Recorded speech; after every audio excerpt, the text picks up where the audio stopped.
Hello, everyone. I'm Dean Glass, and I welcome you to this month's Penning the Past lecture, Lakeside. We are truly fortunate to have with us Gary Mitrovich, a renowned local historian with deep roots in San Diego, to share his vast knowledge and passion for this remarkable community. Gary is uniquely qualified to narrate Lakeside's fascinating story. A third-generation San Diegan, he grew up in the college area and graduated from Crawford High School before joining the San Diego Police Department in 1980. After an impressive 33-year career, he retired as a detective sergeant. Following his retirement, Gary moved to Lakeside, where he had spent much of his youth visiting family on their old turkey ranch. His reconnection with this special place sparked a dedication to preserving its rich heritage. Gary soon became extensively involved in the Lakeside Historical Society, assuming their monthly newsletter editorship in 2015 and serving as co-president for the past 4 years. In 2008, he authored the book East of San Diego, The Lost History of the East San Diego Police Department, 1912 to 1923. Since then, Gary has written and edited numerous publications documenting Lakeside's captivating history. Today's lecture and photos will transport us through Lakeside's transformation from a small late 19th century hamlet to a thriving modern community. And who better to guide us than this lifelong San Diegan whose passion for local history runs deeply. Please join me in giving a warm welcome to Gary Mitrovich as he shares his insights into the extraordinary legacy of Lakeside. Welcome, and thank you to Soho for allowing me to do this. It is one of my passions. I get a big kick out of talking about history. So let's get into this. Lakeside, California. The book was written by Richard White, who unfortunately passed away. And so I am doing it dedicated to him and in his honor. Richard was almost a lifelong Lakesider. He joined the Historical Society in 2001 as the newsletter editor, and he served as president for 3 years. He loved Lakeside history, which is very evident in this book. And as a result of his love, this book was born. So this is the cover photo of the book, and I expanded it because the cover books have to cut down the view a little bit. But this is a photo of the Women's Club of Lakeside posing for the groundbreaking of the Lakeside Town Hall. This is about 1911. The Women's Club had just been established, and this is quite a deal because it was very uncommon for a backcountry town to have a town hall. It's also a good example of how important and influential women were to the history of Lakeside. So this is where Lakeside begins. Lindo Lake, the lake in Lakeside. We don't know the native names for it. It's been lost to history, unfortunately, but it is, as you may have heard, the only natural lake in this region of the country. And that is perhaps because in the old days, it was fed by a couple of perennial streams, and the river wasn't too far away, the San Diego River, and it also dumped water in there in the winter months. So it was a pretty good sized lake, and it was very important to the community.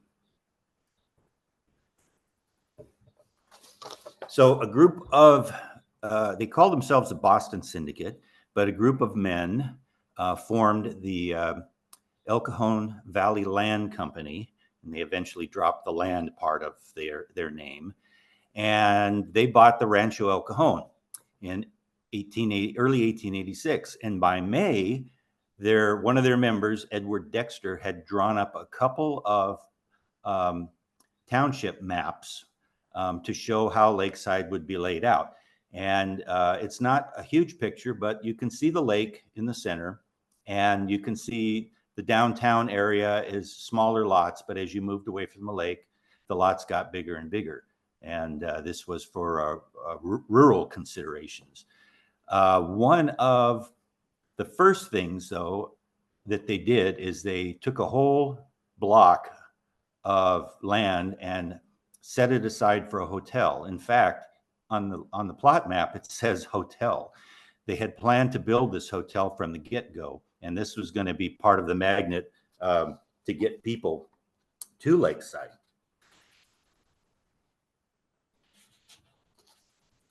So after the town was established, this is an early picture. That's the hotel right in the middle. And the confusing part, it was initially called the Lakeside Hotel, which has come to be known as a different hotel in downtown Lakeside. But here it's the Lakeside Hotel and would eventually become the Lakeside Inn, which it is more famous for. You can see that it's really just about the only thing in town. There's a couple of actually you probably can't see, but the Lakeside store is been built by this time. There's actually another smaller hotel off to the left, and people are still waiting for people to come to town and grow the town. So the Lakeside Hotel, and I'm sorry, I use this interchangeably with the Lakeside Inn sometimes. It was opened in August of 1886, and it may have been a smaller version of what we've come to know. Some recent newspaper articles I've discovered seem to indicate that about a year after it opened, it was actually expanded upon to what you see in this slide. We have actual pictures of it, but it was a big giant hotel, and it was renamed, obviously, the Inn in 1905, but we'll talk about John Gay in a little bit. Okay, this is the finished version of the Lakeside Inn. One of the things on the photo at left, you can see the kind of El Capitan shaped mountain. Well, we call that El Capitan, although it's more properly known as El Cajon Mountain. And what's great about that, it's a landmark that's easy to identify in photographs. So it gives us proof of where a lot of these photos have been taken. So the inn was an 80-room inn, although it could have been anywhere from 60 rooms to 80 rooms, because sometimes the number of rooms changed by the newspaper article. But they were single rooms or suites. They had en suites in the hotel. They had electric bells, gas lights, telephones. On the grounds, they had a farm, a dairy, and good food. In fact, they bragged about their food quite a bit, but it was certainly fresh. It was often referred to as the Coronado of the Hills, obviously in comparison with the Hotel del Coronado. And there were rumors floating around that it was the same architects, but that is not true at all. This is a different set of architects that built the Lakeside Inn, and they were from San Francisco. So the inn was built next to the lake, which was important, and they needed some kind of icon on the lake. So about the same time the inn went up, they built the boathouse. And the boathouse sat over the water, and you could actually go into there under the overhang there, or under the roof, and board a boat, and you could go out on the lake and fish, or just go for a nice calm boating tour. And this structure is still there. It's still on the lake. The great thing about the photo at left here is you can see the inn kind of peeking over the trees that obviously have come into play and were planted out there, because that earlier picture we saw, there were not a whole lot of trees out in the lakeside. Okay. So George Mansfield was a member of that Boston syndicate, the El Cajon Valley Land Company, and he was a vice president, and he eventually became president. But he got his pick of property out there. So he built this house in 1887, obviously some kind of Victorian design. But in the picture in the left, you can see that it's kind of up on the hill overlooking the lake. And it was just a tremendous view, because there was nothing between him and the lake. The house is still there. Unfortunately, it's not doing as well as we'd like it to do, but it is still standing. And we call it the Castle House. So I talked about the El Cajon Valley Company owned the hotel for many years, and then they sold it off, and they had a few owners. But by 1905, John Gay um, bought the place. And John Gay was a showman, and he wanted to highlight his hotel. He did a lot of improvements, but he also hired another showman to come out and get some good publicity here. What John Gay did was he built a 2-mile track around Lindo Lake, 60 feet wide, for auto racing. And he invited Barney Oldfield to do the premier race. And the crowd was incredible. It was billed as the largest crowd ever to hit Lakeside at the time, which probably wasn't saying a whole lot. On the right here, you could see how wide the track was, and this is probably just freshly built at this point. Here's Barney Oldfield driving his Green Dragon on the first day, and he set a land speed record going around that track. I'm not sure that it lasted very long, but it was something close to 60 miles an hour. It was a big deal, like I said. On the right here, you can see they had a few crashes there because people were still trying to learn how to race these things. The neat thing about Barney, though, he was probably the first famous popular race car driver in America because cars were still new, and he knew he liked driving them, obviously, but he was a showman, so he liked to show off his driving. Interestingly, I just saw a silent movie from 1927, and Barney Oldfield was the star of it. It was called The First Auto, and it was about the last horse race and the first auto race, and it was pretty interesting to see Barney in that. So the Lakeside Inn wasn't the only hotel built in town. The smaller one was originally called the Lindo Hotel, was built a few blocks away. And it was opened by the Swikaffer family and run by them for 50 years. It was more of a little boutique hotel, kind of maybe even a boarding house. But what's interesting about this, as I spoke about the Women's Club and the impact of women on the history of Lakeside, this was a family-run business, but all the women in the family ran it. And Martha Swikaffer was the mom, and she was a manager for years and years until she passed away. This hotel was eventually renamed in 1941 to the Lakeside Hotel, which makes things pretty confusing when you're talking about hotels in town.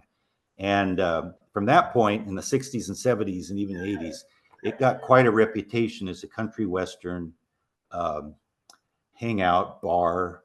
Really some bad press about that place, shootings, fights, a hot spot for the sheriff's department. And fortunately, that went away. And I'll talk a little bit about this hotel in a minute because it's still standing.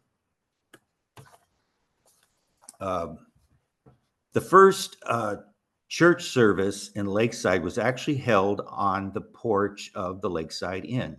They held that there for 3 years. There were 13 charter members. But as it grew, they needed a church in town. So the first church in town is what we call the Old Community Church, but it was a Presbyterian church. And they built it from 1895 to 96 on the corner of Main and Parkside today. And it was the first church in Lakeside and the only church for many years. That's one of the reasons they called it community church. It wasn't limited to any specific religion. They just wanted people to come. And they didn't have a pastor for many years. They had to ship them in from El Cajon. But they finally got their regular pastor around 1911 when they built a house for him and his family off to the side. This church is built of redwood, and when you go up into the attic, you can see perfect 2x4s, 2x6s, all redwood, and just looking like it was just built not too long ago. And this is now the home of the Lakeside Historical Society. So getting to Lakeside was a little bit of a problem early on because, as you can see on the left, Mr. and Mrs. Warmington of Lakeside, that's how they got around there, obviously. And the picture on the right is cars, roads were built, not good roads. Cars started making it there. This is a fun picture in front of Rumsey's General Merchandise Store of the new car parked behind the old donkey and carriage. Dirt streets, of course. The interesting thing about the building there is it's still there and it's still being used. So the railroad finally came to Lakeside. There was always a possibility of it coming there. 1889, the railroad arrives, another huge day in Lakeside history. The inn was just full of people coming out that day, riding the train. They had to borrow extra passenger cars. In fact, most of the engine there, most of the train there didn't even belong to the San Diego, Cuyamaca and Eastern Company. They borrowed most of that because they didn't have a lot of stock on hand. But the Lakeside Inn's guest register for that time, which we don't have, but the San Diego History Center does have, they had pages of names in that book and of people that came out to Lakeside during this end of March 1889. One of those folks was Governor Waterman. He was a regular presence at the inn. He liked coming down here. On the right there is the depot. It's the second depot in Lakeside. And it was used up until the late 30s when the train service stopped. Interestingly, a lot of people think that John Spreckles gifted that. You can see the statue there on the left of the picture, the little figure, and there's one on four corners. And that's partially true, but it's because Spreckles bought the railroad and he built that building. So that's why he made it look pretty nice. Another building too that is still there. It's a business right now, but it's really nice to see. And the train didn't just stop in Lakeside. It went through to a little town called Foster, which is sometimes called Foster Town. It was established by a man named Joe Foster, who was county supervisor for a time. And this town was located at the base of what today is San Vicente Reservoir. The plan was to extend the railroad beyond Foster and up into Ramona and Julian, but obviously that never happened. The photo on the left here is the train traveling over the San Diego River, train tracks, and then there was actually a vehicle auto bridge next to that eventually too. On the right here, we have Foster. It had a little hotel and people could stay for a while, but what mostly they did is they took the train to this point, it was the terminus, and they got off and boarded stages and went up the Mussy Grade Road into Ramona and on to Julian. Okay. So as Lakeside grew, they needed schools. So the first school on the left here, built in 1890, that was almost on the site of today's Lakeside Union School District in Lakeside. It was pretty standard design. I've seen a lot of other schools that look like this. Santee's first school looked very similar, so it must have been some kind of standard blueprints to use. But as this school grew, they had to build another school, and they built it almost next door.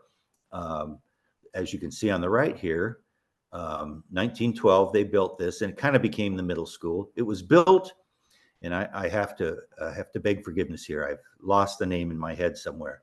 But this gentleman was a school architect, and he built schools, believe it or not, like Hoover High School, Wilson High School.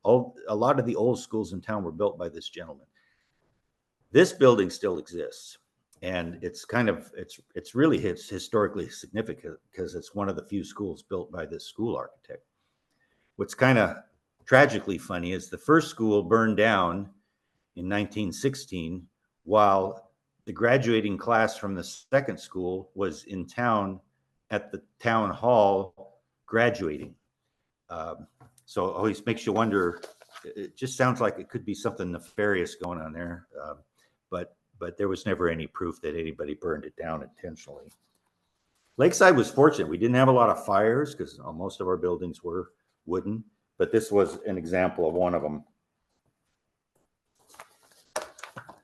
So the 1916 flood just devastated the county of San Diego, and Lakeside, it really hit Lakeside hard because we were upstream, so maybe we didn't have quite as much water, but it damaged a lot. The photo on the left here is the railroad bridge that you saw a couple of slides ago, and the auto bridge next to it, and the San Diego River just took that out. You can see at the photo on the right here how it just cut off the railroad bridge and the auto bridge that's next to it. And the waters are actually subsiding here, but it just not only did it wipe out the railroad and the vehicle road, it changed the course of the river. The San Diego River used to come out of the El Monte Wildcat Canyon mouth, and it would make like a left turn and drop down to where El Capitan High School is today, and went through there. The river was much closer to downtown Lakeside in the old days, but this event basically straightened the river out, and that's pretty much the way it's been since then. So you usually hear about the 1916 flood, but Lakeside got hit, as I'm sure other communities did, by a number of floods over the years before the dams went in. Big flood in 1921 on the left here. That's looking westerly from Lakeside. Kind of funny, but not on the right here. In 1927, the bridge that the flood cut off is actually the bridge that was built to replace the first bridge that was taken out by the 1916 flood. So obviously that didn't last. They built another bridge a little east of that afterwards.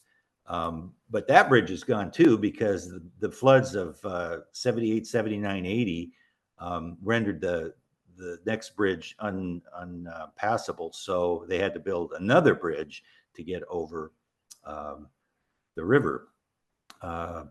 And the dams, San Vicente, El Capitan, and even Lake Jennings, they kind of tamed the river, but not totally, because those floods in the late 70s and early 80s the dams were there and they were just overflowing. So after the flood, 1920 comes around, and that's the end of the Lakeside Inn. On the left here is one of the few photos we have of its dismantling. It really wasn't demolished. It was taken apart, and a lot of this wood and even doors and stuff ended up in other construction projects in Lakeside. So we had homes and businesses that still have part of the Lakeside Inn as their structure. Interestingly, there's a rumor about the Lakeside Inn that's been perpetuated for, I don't even know where it started, that John Gay was the owner, and he was actually a big deal. He was very well known in the city of San Diego. He was a philanthropist. He was a showman, and he liked to do things big. So after he took over the inn, he also fenced off Lindo Lake just for the guests of the inn.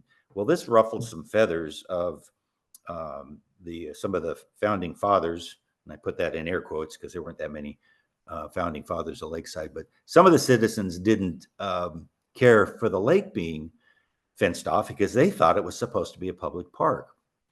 Well, John Gay didn't do this by himself. He got county permission to do it, and because he said nobody was using the lake and nobody came to the hearing about it, so he fenced it off. But some of the townspeople really took offense, so they filed a lawsuit against John Gay and the county because they wanted their park back. Well, in the meantime, the inn was closed. It needed pretty constant upgrades and fixes. It was all wood, and the number of people coming to Lakeside probably wasn't as high. People used to come to Lakeside as a tourist would, but now people were starting to live there and have their own businesses and stuff. So the inn closed. John Gay passed away, and this lawsuit came up, and the park was won back.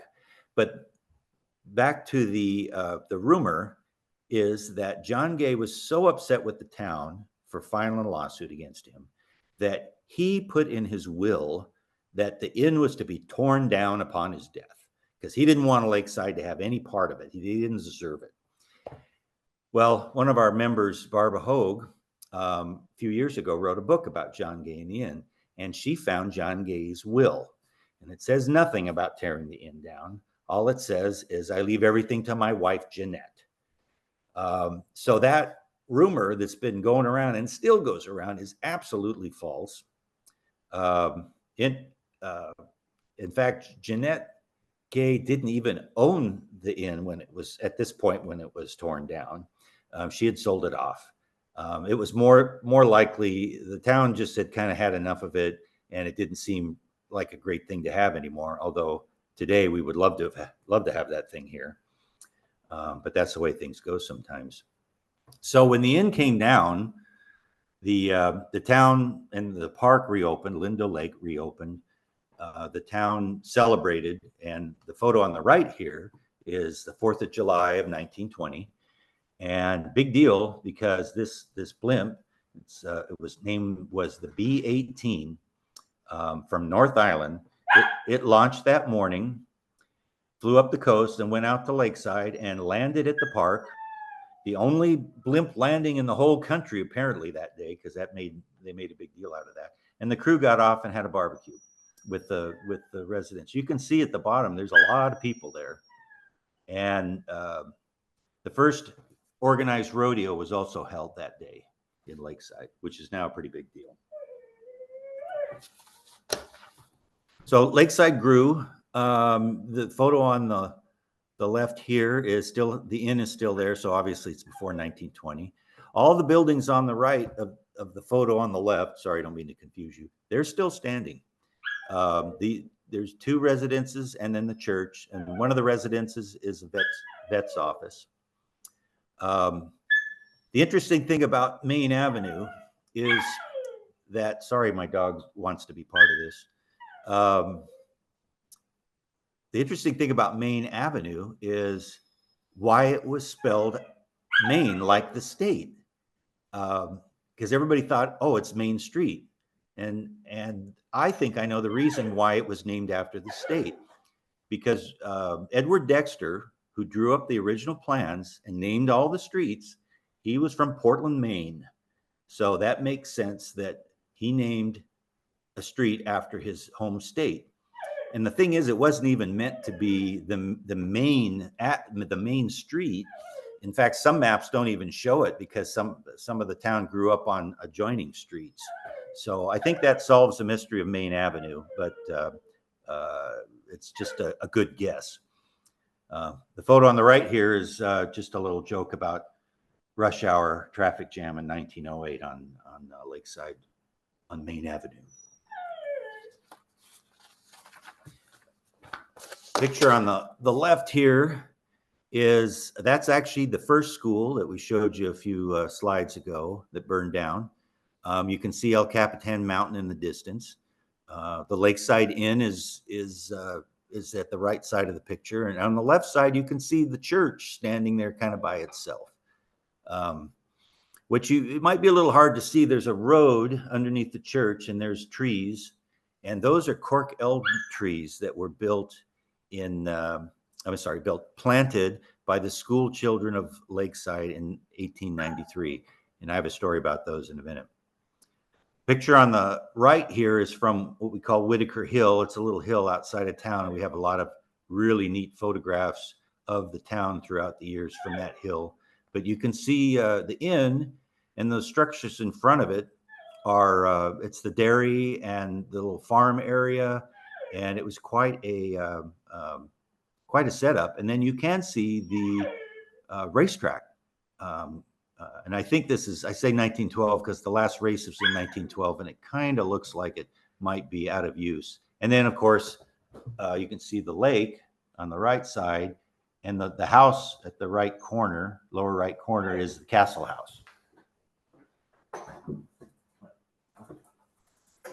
Okay. I like showing this picture because this is the center of downtown in about 1912. It's going from left to right is Main Avenue, and from the bottom to the top was called Sycamore at the time. Now it's Lakeshore. This was kind of the town center. The Lakeside store there was an icon for years and years. That was where people went to buy stuff. And initially it was a little wooden building, and then they enlarged it and made it this stucco building. I like this building because my great-grandfather ran it for a number of years, and I had uncles that lived on the upper floor. If you follow this picture, you can see cars, older cars, horseless carriages, other carriages, horses. Kind of in the middle of the picture, there's a brownish building with a window at the near the peak. That is a Hotel Zeno, another hotel that was in town. The brown building is a blacksmith shop, and the building on the right it's a real estate office at the time, but the Women's Club of Lakeside bought that building. It was their clubhouse for many, many years. The thing I like about colorized pictures, first of all, a lot of people don't like them. They don't think they're natural, but they really are, because things were in color back then. We just didn't have the technology to photograph in color. But as long as it's advertised as a colorized photo, it really makes the past pop to me. It really brings it to life, and makes it look more real than black and white photos. So if they're used, it's just a personal opinion, but if they're used sparingly and would people know they're not some long lost recently discovered color photo, I think it serves a purpose. And this photo is really really cool. Okay, Main and Laurel. This is a lumber store that was started by W.D. Hall in 1910. W.D. Hall is a big name in the El Cajon city area. There's a school named after him. His family's still involved with El Cajon. One of them is on the El Cajon Historical Society.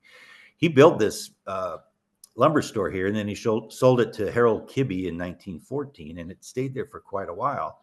Behind it, as you can see on the right here, was a large lumber yard, and very important for the community as they were expanding and building homes and ranches out here. The other thing it was important for is the railroad. You can't see in this picture, but the railroad station is off to the right, not very far. So your lumber was being trained in to Lakeside and offloaded and taken right there for people to use. So on the left, back to the Kibbe's market, Kibbe's lumber, I'm sorry. They built a fancy little building on the end that you can see. They built the Lakeside's first gas station there, where if I look at this, gas was like around 20 cents a gallon.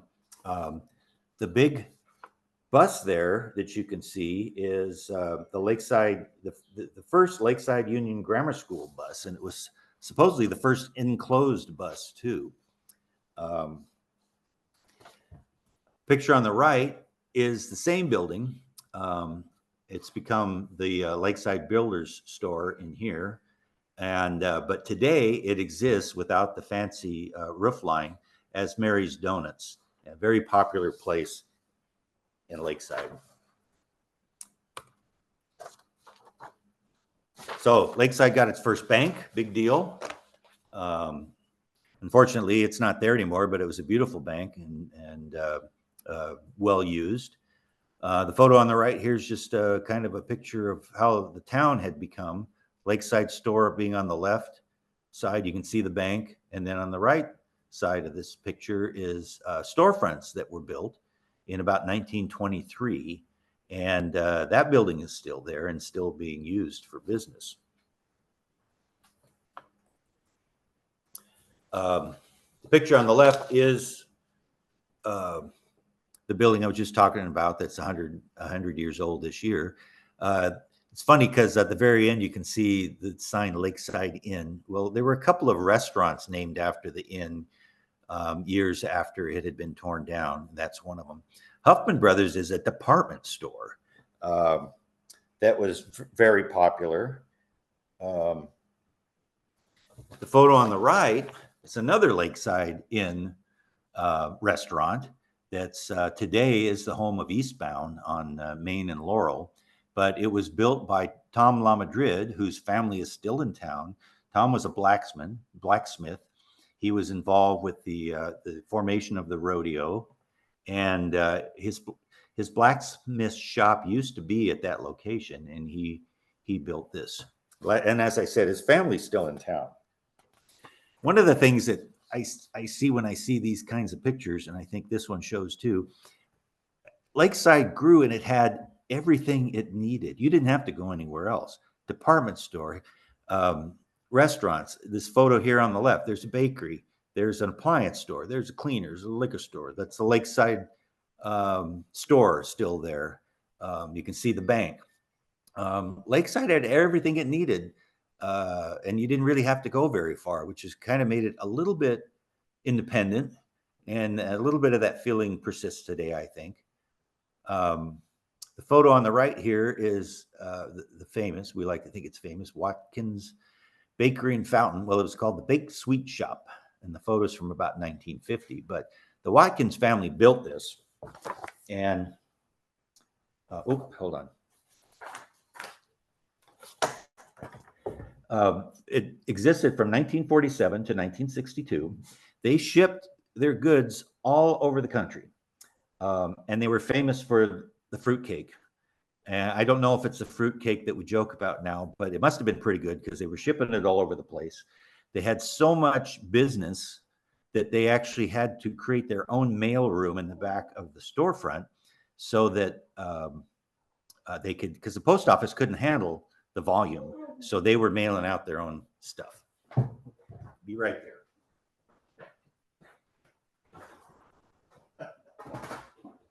Yeah, when you own dogs, sometimes they want to do things even though you're busy.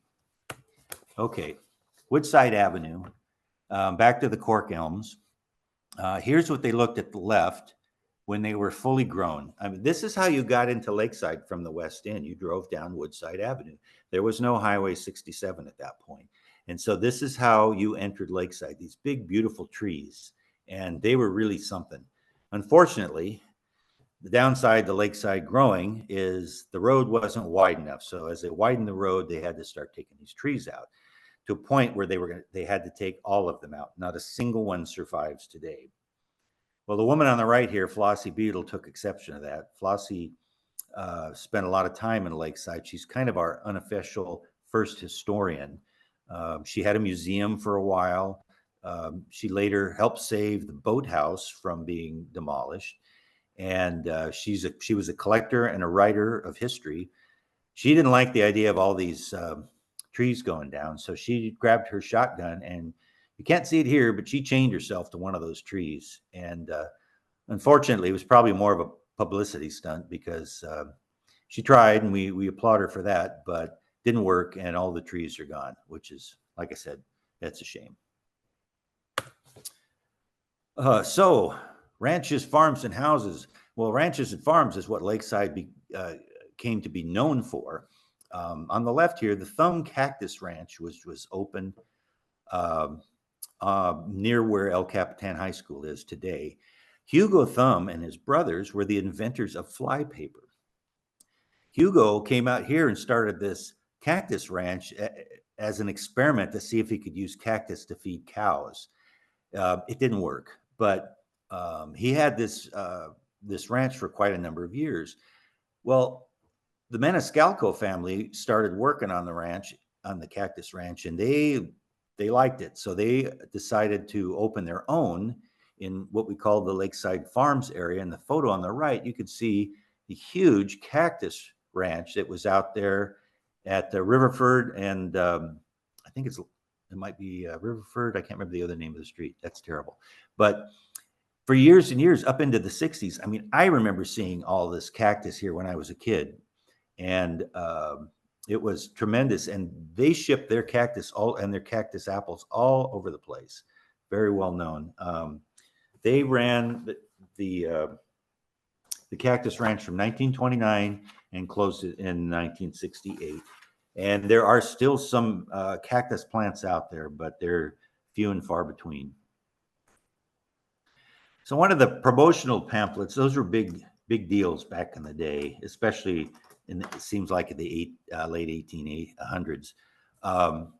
They called Lakeside the Garden of San Diego because the soil was good and still is good because stuff grows out here. On the left here, you can see the thumbs didn't grow just cactus. They had these big old giant watermelons to grow.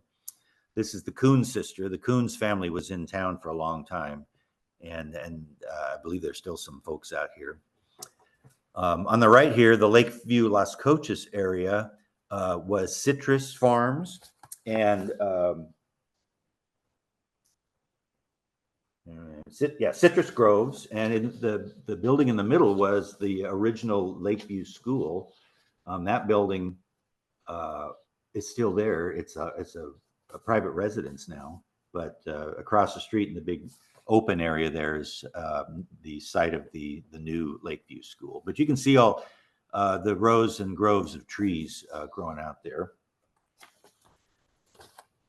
The ranch on the left here, that's citrus, mostly lemons. The unique thing about this building, it was designed by Hebard and his partner, Irving Gill, and it was built in 1898.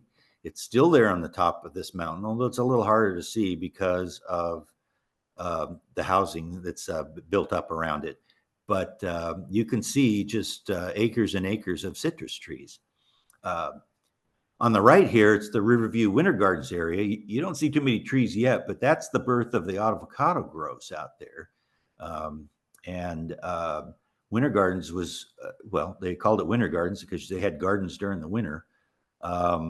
It's still I live in that area, and I've never been much of a gardener, but I've got plums and peaches and citrus. It just stuff likes to grow out there. It's good soil. And we had tons and tons of avocado groves out there.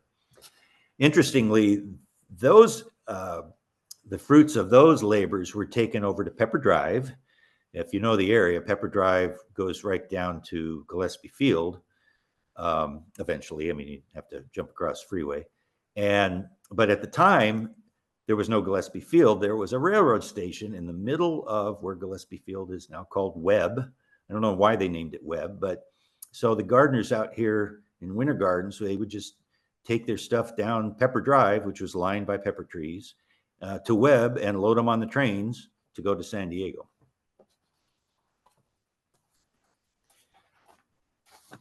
And farm to table was a real thing back then. We had a lot of produce stands. Barker's on the left here is out on what's Highway 67 now. Barker eventually moved to a building in town and was known for Barker's Market there, and he also had a meat market there too. On the right here is Ebb's Winter Garden Produce. I believe this was on Winter Gardens Road, which used to be called or Winter Gardens Boulevard, which used to be called the Cajon Road because it was the road to El Cajon. Lots of produce, and it was all right there, and probably less expensive because they didn't have to transport it very far. Dairies became a huge thing in Lakeside. The Wilkinson Dairy here on the right, I'm sorry, on the left, is in El Monte Valley. They began in the Merino Valley and bought another piece of land out here. They had 200 acres in El Monte, and milk was hauled twice a day to the train station for transport into San Diego. On the right here, the Westlake Farm, which is a dairy out in Lakeside Farms. It was established by Claude Weston, who also had a dairy in Merino Valley and a dairy in Mission Valley. We had dozens of dairies in Lakeside. They were all over the place. They would change hands from time to time, but I've never been able to come up with a count because you just pick a spot in Lakeside. They even had a dairy next to the Lakeside Inn so they could supply their guests with fresh milk. Unfortunately, our last dairy that we had, which is called Oma's out in El Monte Valley, they stopped producing milk a few years ago. So we have no dairies left, but Oma's is still out there. They do holiday stuff, Christmas, Halloween, and they're kind of a educational site. The kids go out there and they can still learn about dairy and farming things because they still have the cows out there. Lakeside was a good ranching place. A couple of big turkey ranches. I like this one on the left because that's my great grandpa Hamlet, who ran that turkey ranch out on Wildcat Canyon Road. He's actually from Arkansas, and then went to Oklahoma and then came down out to San Diego in 1923 with his family, which his daughter was my grandmother. He started this turkey ranch in East San Diego in the area of 54th and El Cajon. And I think it grew because he needed more land. So they got this land out here in the late 30s, and they raised turkeys. Sometime in the 50s, they switched from turkeys to chickens and sold chicken eggs. And when I was a little kid, that's what it was, a chicken egg farm. Unfortunately, they stopped production of everything in 65, and they were unceremoniously moved off the property in 2012 as the Sunrise Power Link went through there. So I don't have pictures of it, but Lakeside had other farms and ranches. They had rabbit farms, hog farms. They raised horses out here. They even had an Afghan hound farm. Not, it wouldn't be a farm, but they raised Afghan hounds out here. And probably fairly unique, they had a chinchilla farm out here that ran for, I don't know, 15, 20 years. It was out in the Quail Creek area below Lake Jennings. And it was a very big deal because the photo on the right here with Earl Allen and Sweetie Pie was in the San Diego Union in 1940. And if you've ever touched a chinchilla, you will know that they have just about the softest fur in the world. And of course, they were being raised out here for fur coats and stuff like that. But it was a very popular site for a long time. So I kind of get a segue here into historic places that are left. Lindo Lake is still there. You can see that mountain back in the distance. That's El Capitan Mountain. Still looks kind of big. It's not so much a natural lake anymore because the streams that used to feed it have been dammed off. So there's mostly runoff, and there's 3 different wells, but the county is fixing it up. They completed what we call the East Basin last year, and it's beautiful, and it's the water shouldn't dry up anymore because the way they're dealing with the lake beds. So the West Basin is supposed to start construction here sometime this year. So and you got to take care of the lake because that's the lake in Lakeside, and it's important to the town. On the right here, this is what the boathouse looks like today. One of the oldest structures in town. It's been fixed up, looks really nice. It's used for weddings and other types of events, and it's sitting there kind of up on a man-made island in the middle of the lake. The Lakeside Hotel, which was originally the Lindo Hotel, which went through the tumultuous 60s and 70s, is just a crazy place, country western bar. It now houses a recovery home for substance abusers. It is the oldest building in downtown Lakeside, built in 1887. The upper floor has about 6 little rooms, and they're just like walking into the past when you go down. I was fortunate enough to go on a little tour there a few years ago, and it's just like walking into an old hotel with a narrow little hallway and these little rooms, and it's just really neat that it's still there.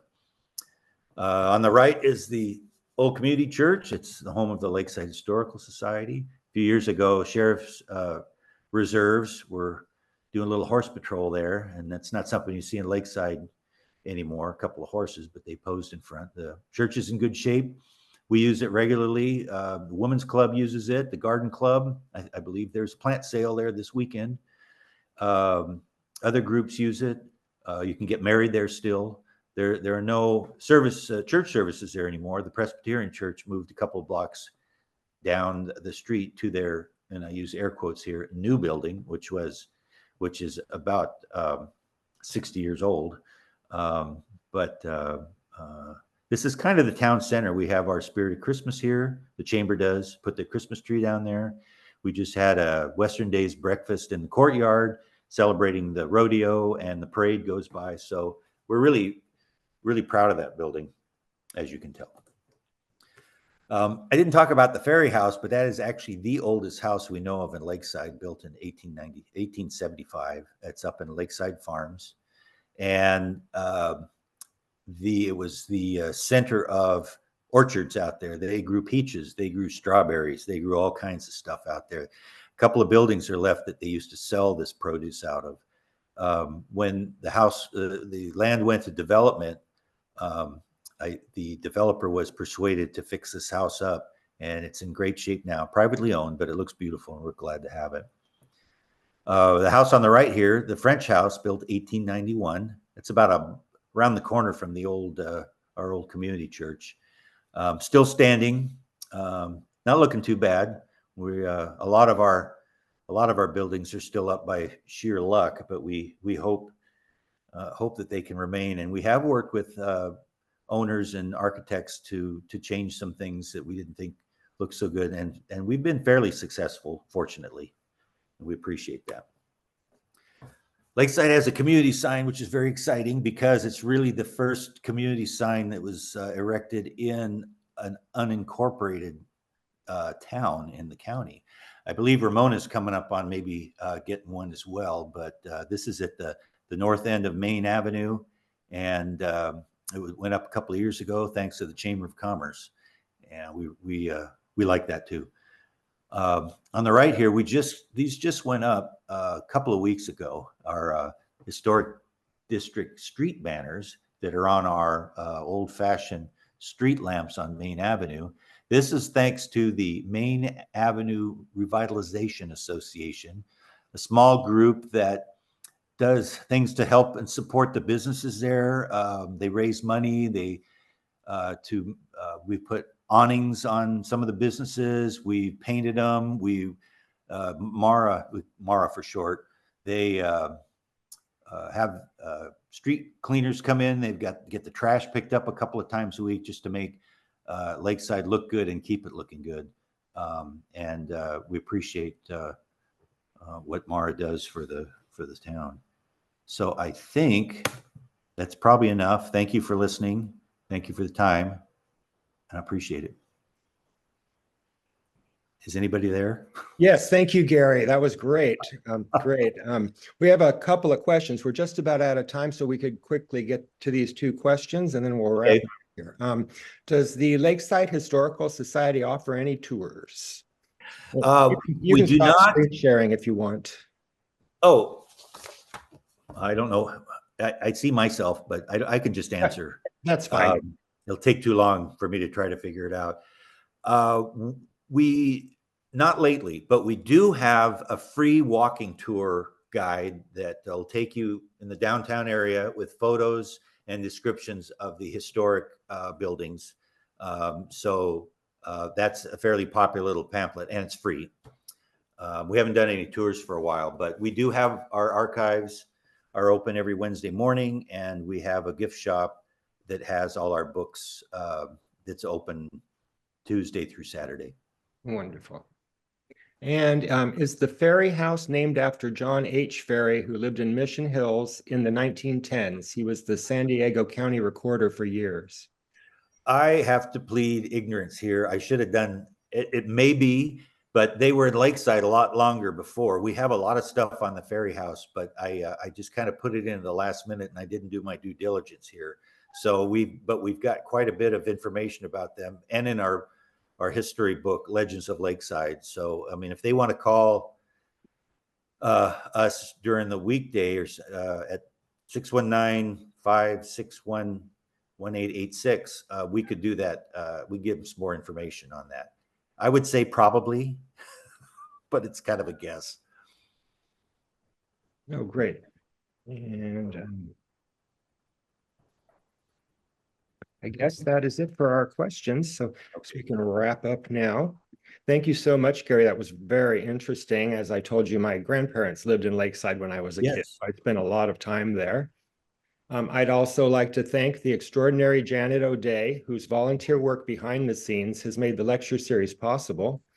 And thank you to our audience. We hope to see you next month on June 8th, when Penning the Past will explore Point Loma with Eric Duvall and Kitty McDaniel.